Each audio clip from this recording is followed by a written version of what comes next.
Well, Growers Edge, I think, has made us more money by allowing me to survey the local bids that I'm in the area that I want to sell my grain. The local elevators and the ethanol plants know that this information is out there, so they've got to be competitive if they want to get the grain. You know, we've been able to maximize our return on our farm.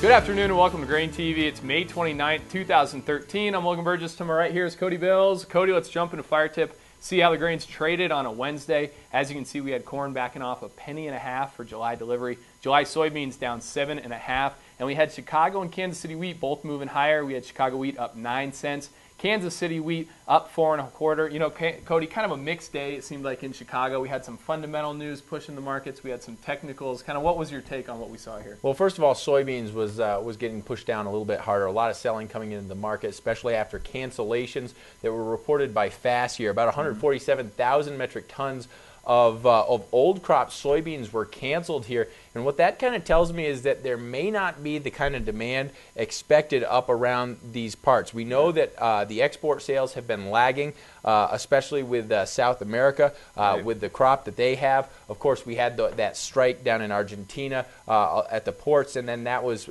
pushing some speculation that maybe more sales will be pushed onto our books. Today, that kind of the opposite happened. We actually got cancellations here. That says, I think, that the ports are opening back up in South America. And I'd be surprised if we push higher here for soybeans. I really think that we've made some big runs into the $15 range for that July contract, and I don't think we're going to be able to get above that. You know, looking at it technically here, kind of what are you looking at? In light of the fundamental situation that you kind of laid out there, maybe we have some end users going down to South America. You know, technically we've had a really strong run up here. We've pushed.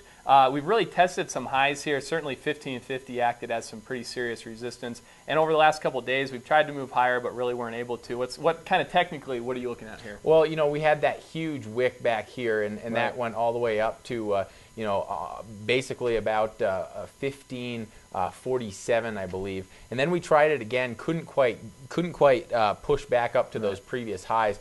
To me, I think if we close below 15, that's a negative signal, and definitely if we close below the low here of 1471, I definitely think that would be cause for concern. You'd want to put some protection on if those events happened.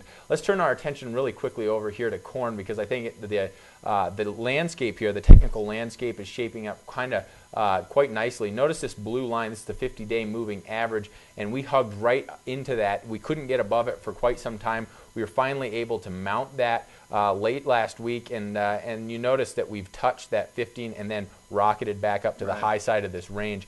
I think we're going to end up closing this gap, filling the gap that we set back here on the March 28th stocks report. I think that's right around 676. I would definitely expect to see selling pressure at that price level. As you typically see, once those gaps are filled, you'll see some kind of selling pressure. That's usually a resistance level, so just keep a close watch on it. Absolutely. If you guys want to break down these charts for yourself, you can always visit us over at grainhedge.com and take a no-obligation trial of the platform that you see here on GrainTV. You know, turn our attention here to wheat finally.